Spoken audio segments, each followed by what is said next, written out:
사랑과 자비가 많으신 하나님, 오늘도 하나님의 그 변함없으신 사랑으로 우리를 붙드시고 이 예배의 자리 가운데로 인도해 주시니 감사합니다. 하나님의 그 뜨거운 사랑, 하나님 그 깊은 사랑, 변함없으신 사랑을 붙들고 우리가 이 세상을 살아가게 하여 주시옵시고, 이 세상 가운데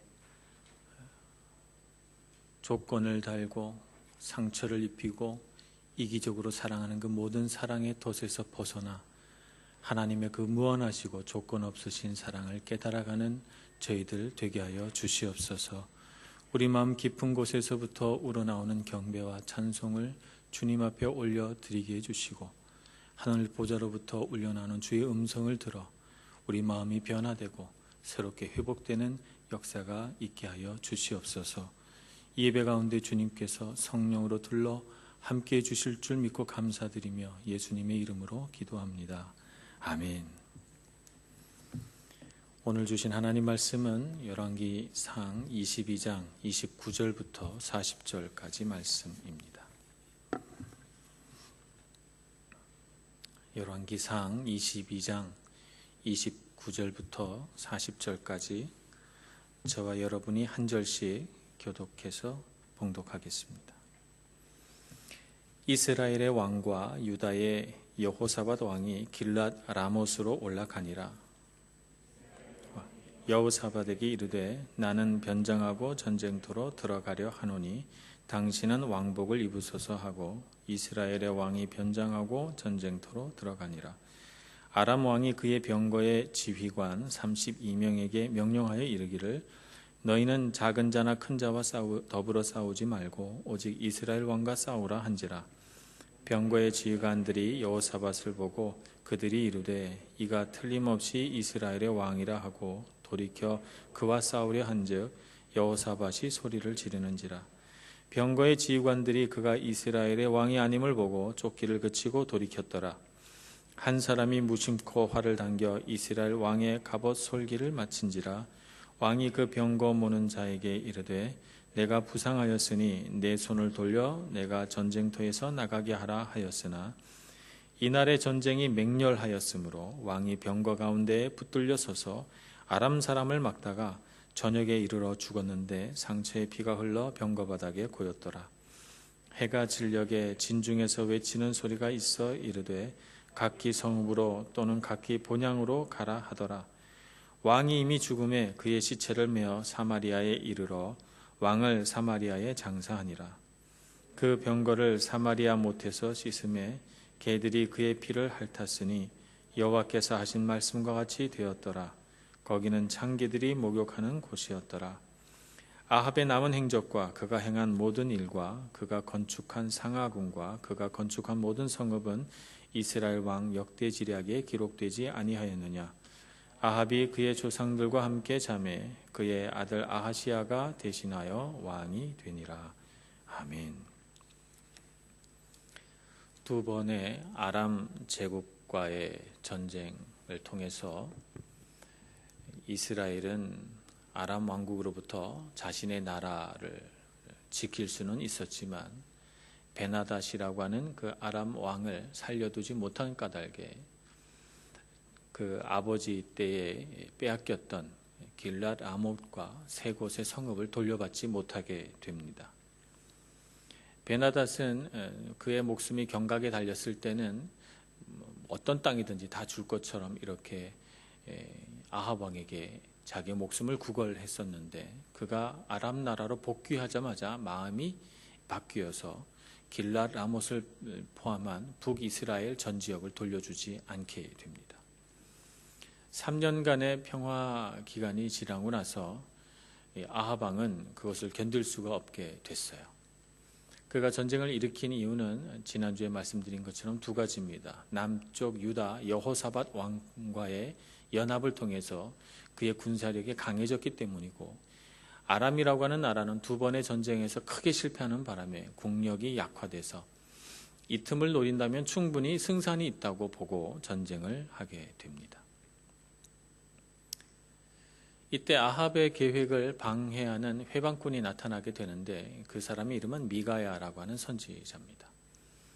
이 사람은 이 전쟁은 아합을 파멸시키고 그를 죽음으로 몰아넣기 위한 하나님의 계획이라고 이렇게 선언합니다. 그리고 그를 이 전쟁에 끌어들이기 위해서 하나님께서 거짓 선지자들을 보내셨고 그들의 말을 들으면 당신이 반드시 죽게 될 것이라고 이렇게 경고하지요. 만약 아합이 하나님을 향해서 그의 귀가 열려 있고 그의 마음이 하나님을 향해 영적인 분별력을 가지고 있었더라면 분명히 이 말 앞에서 크게 깨닫고 하나님 앞에 무릎을 꿇고 회개하며 이 전쟁을 그쳤을 것입니다. 그러나 그의 마음속에 있는 자만과 아람 나라도 내가 손쉽게 이길 수 있다라고 하는 자아 도취는 그로 하여금 전쟁을 멈추지 않도록 충동시켜 나갑니다. 그래서 그는 미가야의 경고를 무시하고 거짓 선지자들의 말을 따라서 전쟁터로 가게 되죠. 그것이 바로 오늘 열왕기상 22장의 내용입니다. 전쟁터에 도착을 해서 길랏 라못이라고 하는 곳에 진을 치고 아람 제국과 이 북이스라엘, 남유다 이 두 나라의 연합군이 마주서 있으니 아합 왕 마음속에 두려움이 엄습해 옵니다. 진짜 미가야의 말대로 내가 이 전쟁터에서 죽는 거 아닐까라고 하는 두려움이 그의 마음속에 스며들죠. 그래서 그가 한 꾀를 냅니다.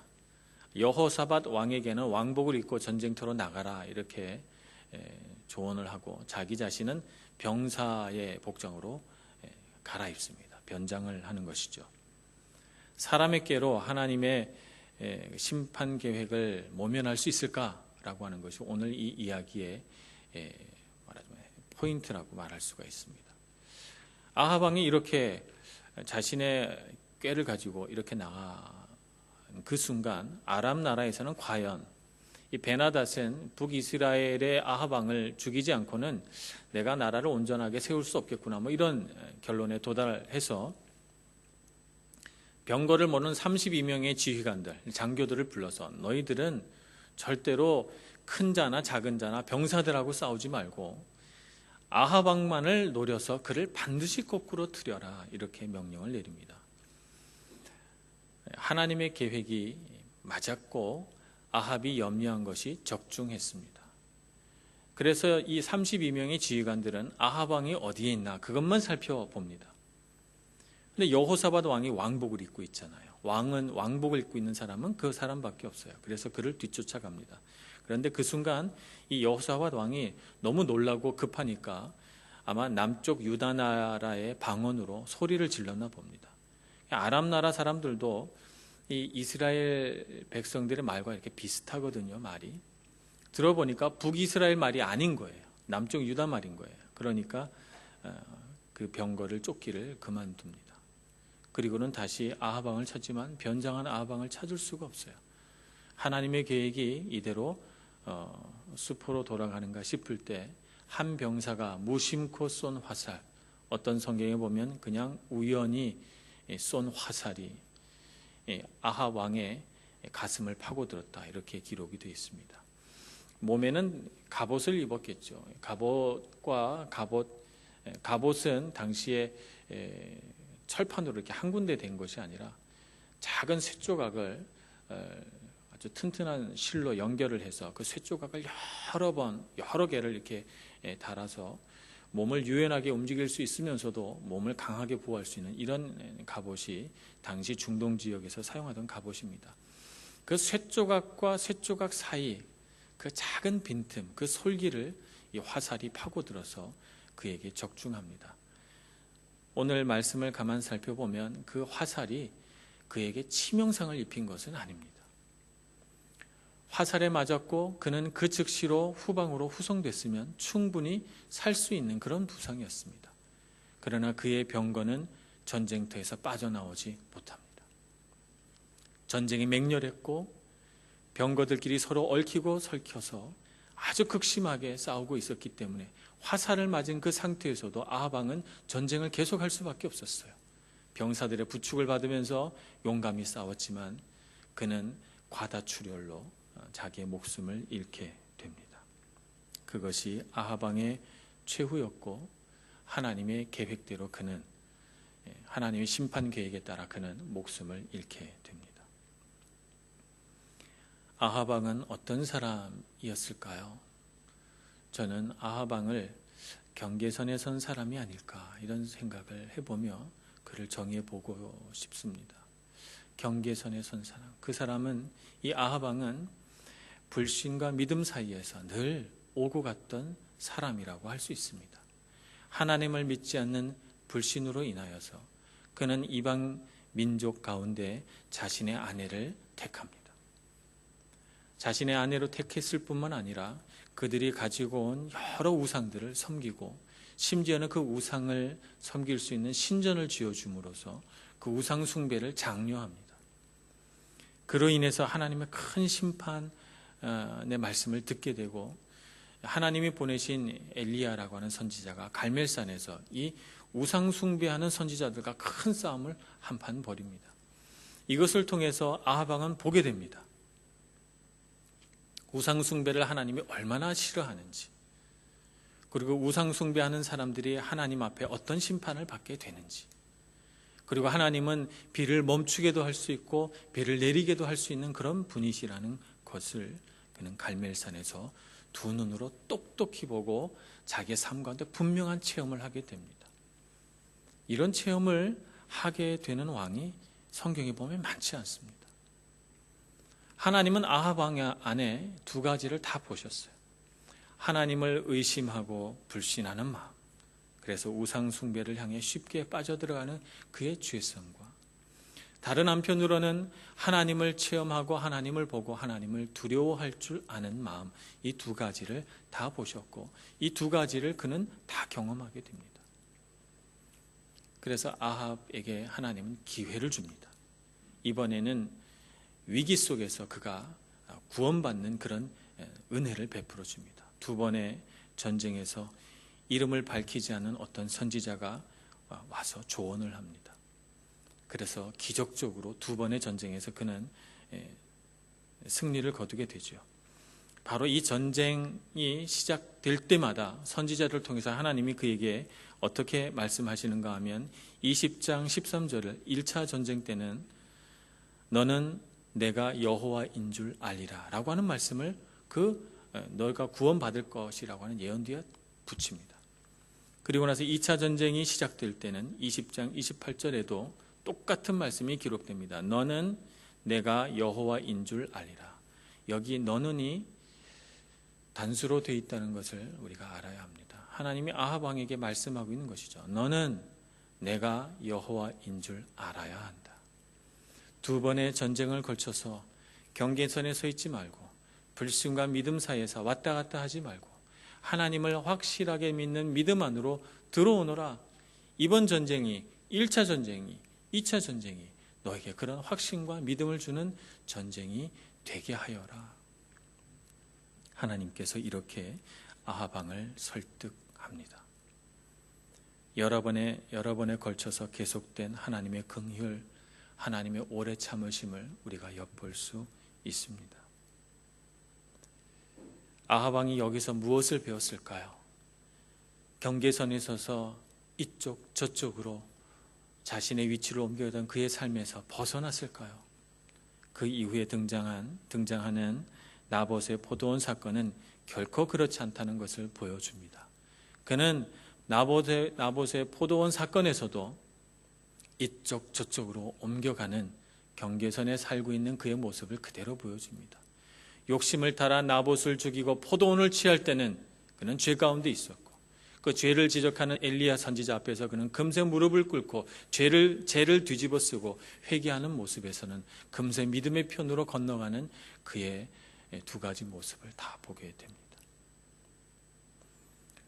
오늘 우리가 이 세상을 살아가면서 우리는 이 아합의 모습이 너무나도 익숙한 건 왜일까요? 왜 우리의 모습도 아합을 닮아서 경계선에 선 채 어떤 때는 세상을 쫓아가다가 어떤 때는 믿음을 향해 나아가다가 왜 우리의 걸음도 아합처럼 이 양쪽 길로 다 열려져 있는 것일까요? 우리는 어느 한쪽을 택해야 할 것입니다. 믿음의 길로 확실히 돌아서시는 여러분들이 되시길 축복합니다. 아합이 망설이고 아합이 갈팡질팡했던 것처럼 그 길 가운데 서 있지 마시고 믿음의 길로 확실하게 돌아서시기를 바랍니다. 믿음의 길로 돌아서면 그곳에 반드시 다 성공만 있는 것은 아닙니다. 그곳에 실패도 있습니다. 하나님은 하나님이 사랑하시는 사람을 때로는 성공으로, 때로는 실패로 훈련시켜 가십니다. 성공을 통해서는 하나님 앞에 섰을 때 어떻게 하나님께서 기적적인 능력과 하나님의 도우심을 베푸는가 하는 것을 경험시켜 줍니다. 실패 앞에서는 하나님께서 가르쳐 주십니다. 내가 얼마나 연약한지, 내가 얼마나 어리석은지, 내가 얼마나 쉽게 교만해지는 사람인지 그것을 우리에게 가르쳐 주십니다. 그래서 우리는 믿음의 편으로 돌아서서 하나님을 향해 걸어가면서 성공을 통해서 성정하고 실패를 통해서 물러서지 않는 법을 배우게 됩니다. 그렇게 돼야 되겠죠. 이스라엘 백성들이 다윗을 참 좋아합니다. 그래서 메시아는 다윗의 자손 가운데 올 것이라고 생각했고 이스라엘 국기에도 다윗의 별이라고 하는 그 별이 그려져 있습니다. 다윗처럼 이스라엘 백성들의 사랑을 많이 받은 그런 위인이 없습니다. 사실 저도 다윗을 너무너무 좋아합니다. 그런데 다윗의 일생을 살펴보면 그가 늘 승승장구하면서 성공의 길을 걸어가는 것만은 결코 아닙니다. 그가 등장할 때는 비록 골리앗이라고 하는 엄청난 거인을 이기고 화려하게 하나님의 역사 가운데 등장하게 되지만 그는 곧 이어서 사울의 무시무시한 칼날 앞에서 쫓겨가게 되고 그는 블레셋 사람들에게 목숨을 의지하면서 목숨을 구걸하기 위해서 미친 사람처럼 얼굴에 침을 흘리고 배설물들을 몸에 바르는 이런 정말 비굴한 일을 행하면서 목숨을 살려내야만 했습니다. 그 자신 안에 얼마나 연약한 것들이 많은지 어리석은 것들이 많은지 그 이후에도 하나님은 계속해서 다윗에게 보여주십니다. 그가 이만하면 됐다고 생각했을 때 그가 이 정도 되면 내가 힘을 발휘할 수 있다고 생각했을 때마다 하나님은 그를 거꾸로 들이셔서 실패를 맛보게 하십니다. 하나님은 그가 자기의 두 다리로 걸어가기를 원하지 않으셨어요. 하나님은 다윗이 절뚝거리며 하나님의 힘을 의지하며 걸어가기를 원하셨죠. 오늘 하나님께서 우리 그리스도인에게 원하시는 것이 뭔가? 내 다리로, 내 힘으로, 내 능력으로 살아가는 걸 원하지 않으세요. 하나님은 우리가 절뚝거리기를 원하십니다. 절뚝거리며 걸어가다가 하나님의 능력이 아니면 할 수 없습니다 라고 고백하기를 원하시는 것이지요. 그래서 우리는 절뚝거리는 신앙인이 되어야 합니다. 어느 순간에도 하나님 도움 없이는 이 일을 할 수 없습니다 라는 고백이 저절로 튀어나와야 되고 그렇게 하나님 앞에 무릎 꿇어야 하고 그런 겸손한 신앙으로 우리가 무장되어 있을 순간에는 우리 앞에 실패가 와도 결코 그 실패가 되지 않습니다. 우리 앞에 성공이 와도 그 성공은 절대로 우리를 시험하는 시험거리가 되지 않습니다. 하나님 앞에 자라나는 방법이 바로 거기에 있는 것이죠.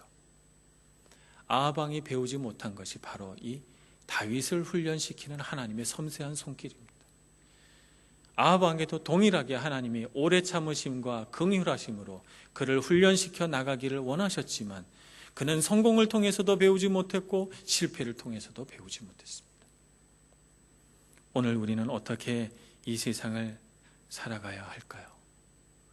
하나님 앞에 다리를 저는 겸손한 신앙인이 되어야 합니다. 내 힘으로 하려고 할 때는 쉽게 우리는 좌절하게 됩니다. 내 힘으로 하려고 하기 때문에 탈진되고 내 힘으로 하려고 하니까 권위주의를 사용하게 됩니다. 남을 부리고 명령하려고 하는 우리의 못된 습성이 우리 마음속에서 솟아나오고 내 힘으로 하려고 하니까 힘이 빠지고 탈진이 되고 좌절하게 되는 것이죠. 그저 우리는 절뚝거리면서 한쪽 다리를 끌면서 나같이 부족하고 연약한 사람은 하나님의 은혜 없이는 조금 더 걸어갈 수 없는 무력한 존재라는 것을 고백하는 것 외에 우리가 그리스도인으로 살아갈 다른 방법이 없는 것입니다. 그러므로 어느 자리에 있어서든지 항상 감사하시고 항상 주님께 능력을 구하는 겸손한 신앙을 가지셔서 주님 앞에 올곧은 신앙으로 실패가 오나 성공이 오나 흔들림 없는 그런 안정감 있는 그리스도인 되시기를 간절히 축원합니다. 기도하겠습니다. 하나님 아버지, 주님의 크신 은혜와 사랑을 우리에게 베풀어 주셔서 감사합니다. 우리의 연약함에도 불구하고 우리의 완악함에도 불구하고 변함없으신 사랑으로 우리를 붙드시고 오래 참으시고 자비와 긍휼로 이끌어 주시니 감사합니다. 그 주님의 사랑에 의지하여 오늘도 우리의 부끄러운 모습 다 내어놓고 주님을 따르기 위해 일어섭니다. 주님, 우리 손을 붙들어 주시고 인도하여 주시옵소서. 예수님의 이름으로 기도합니다. 아멘.